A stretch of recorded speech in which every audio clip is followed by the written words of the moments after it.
En el centro de Alicante, Gabinete Psicológico AEDA. AEDA patrocina En Terapia.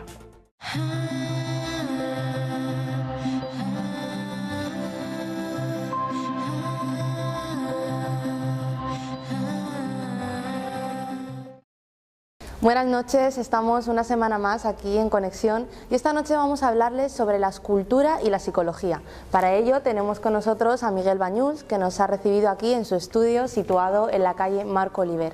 Buenas noches. Buenas noches. Gracias por venir a nuestro programa.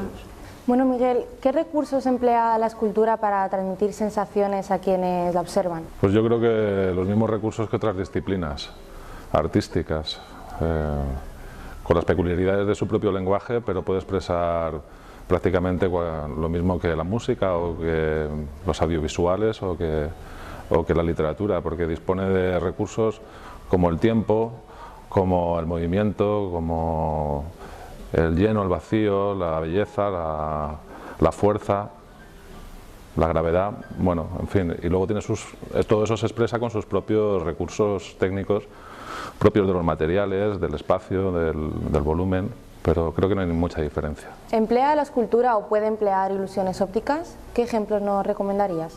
Sí las usa, y de hecho hay que usarlas pues dependiendo del punto de vista del observador. Por ejemplo, si una pieza está a 10 metros de altura, pues hay que usar recursos de perspectiva.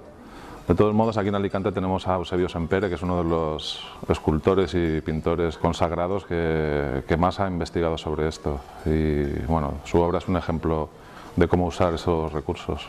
¿Qué elementos son necesarios para poder lograr una obra? Pues yo creo que ante todo la sinceridad es muy importante, porque es lo que evita hacer algo banal y tener un tema, una temática coherente detrás y un mínimo dominio del lenguaje. ¿Cómo afecta la escultura en el estado anímico del ser humano?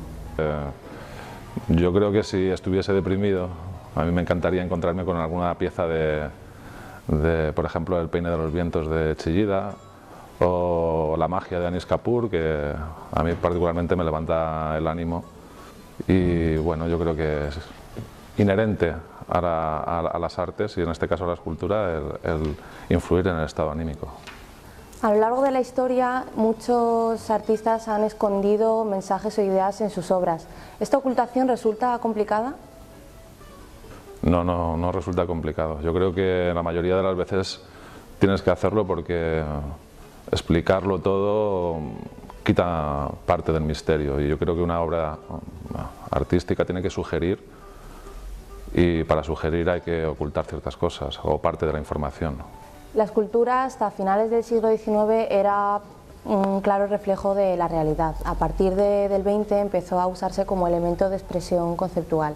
¿Con qué expresión te identificas más?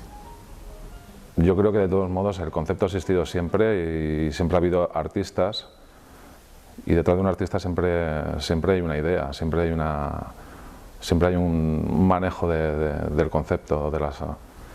Que no nos interese ahora algunas ideas del pasado, pues es normal. Con respecto a mi obra, yo creo que no me interesa demasiado en qué modalidad se inscribe o qué estilo tiene. Yo tengo que hacerlo, es una necesidad que tengo de hacer determinadas piezas, y lo que sí puedo decir es que pienso que es una obra vanguardista. ¿Qué sensaciones o mensajes intentas transmitirnos con tu obra? Yo creo que eso depende mucho del momento, de la época por la que vas pasando, pero en general el hilo conductor sea el equilibrio como símbolo del hombre con respecto a lo que le rodea.